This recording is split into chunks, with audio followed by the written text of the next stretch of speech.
Hello ನಮಸ್ಕಾರ ಸ್ನೇಹಿತರೆ, ರನ್ನ ಟಿವಿಗೆ ನಿಮ್ಮೆಲ್ಲರಿಗೆ ಸ್ವಾಗತ. ಜೀ ವಾಹಿನಿಯಲ್ಲಿ ಹೊಸದಾಗಿ ಆರಂಭವಾಗಬೇಕಾಗಿದ್ದ ಕರ್ಣ ಧಾರಾವಾಹಿಯು ಸದ್ಯ ಪ್ರಸಾರವಾಗುತ್ತಿಲ್ಲ. ಇದಕ್ಕೆ ಪ್ರಮುಖ ಕಾರಣಗಳೇನಿರಬಹುದು ಎಂಬುದನ್ನು ಇಂದಿನ ವಿಡಿಯೋದಲ್ಲಿ ತೆಗೆದುಕೊಂಡು ಬರೋಣ. ಮೊದಲವರೆಗೆ ನಮ್ಮ ವಿಡಿಯೋ ನೋಡ್ತಿದ್ದರೆ ಉಚಿತವಾಗಿ ಸಬ್ಸ್ಕ್ರೈಬ್ ಮಾಡಿಕೊಳ್ಳಿ, ಪಕ್ಕದಲ್ಲಿರೋ ಬೆಲ್ ಐಕಾನ್ ಮೇಲೆ ಪ್ರೆಸ್ ಮಾಡಿ.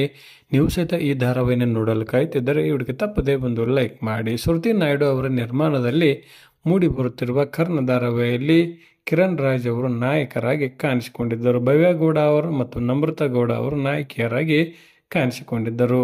ಶೂಟಿಂಗ್ ಎಲ್ಲ ಉತ್ತಮ ರೀತಿಯಲ್ಲೇ ನಡೆದಿದ್ದು, ಒಳ್ಳೆಯ ಕಲಾವಿದರನ್ನ ಮತ್ತು ಸಂಭಾಷಣೆಯನ್ನು ಸಹಿತ ನಡೆಸಲಾಗಿತ್ತು. ಆದರೆ ಕೆಲವೊಮ್ಮೆ ಎಡಿಟಿಂಗ್ ಮಾಡುವಲ್ಲಿ ಏನಾದರೂ ಲೋಪದೋಷವಾದಲ್ಲಿ ಮತ್ತು ಅದೇ ರೀತಿಯಾಗಿ ಪಾತ್ರಗಳು ಬದಲಾವಣೆ ಆಗುವ ಸಂದರ್ಭದಲ್ಲಿ ಈ ರೀತಿಯ ಸಮಯದ ಬದಲಾವಣೆ ಆಗುತ್ತಿರುತ್ತದೆ. ಕರ್ಣ ಧಾರಾವಾಹಿಯಲ್ಲಿ ನಾಯಕಿಯಾಗಿ ಕಾಣಿಸಿಕೊಂಡಿದ್ದ ಭವ್ಯ ಗೌಡ ಅವರು ಧಾರಾವಾಹಿಯಿಂದ ಹೊರಬಂದಿದ್ದಾರೆ ಎಂದು ಕೆಲವೊಂದಿಷ್ಟು ಮೂಲಗಳು ತಿಳಿಸುತ್ತಲಿವೆ. ಅವರು ನಟನೆ ಮಾಡಿರುವ ಪ್ರೋಮೋ ಇದೀಗ ಡಿಲೀಟ್ ಆಗಿರುವ ಕಾರಣಕ್ಕಾಗಿ ಪ್ರೇಕ್ಷಕರಲ್ಲಿ ಈ ಪ್ರಶ್ನೆ ಮೂಡಿದೆ ಎಂದೇ ಹೇಳಬಹುದು.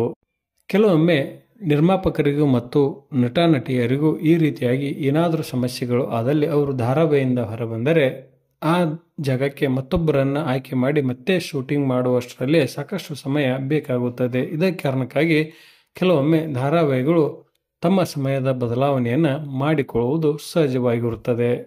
ಈಗಾಗಲೇ ಪ್ರೊಮೋ ರಿಲೀಸ್ ಆಗಿರುವ ಕಾರಣಕ್ಕಾಗಿ ಅವರನ್ನೇ ಮತ್ತೆ ಕರೆತರುವ ಪ್ರಯತ್ನವನ್ನು ಸಹಿತ ಮಾಡಬಹುದು.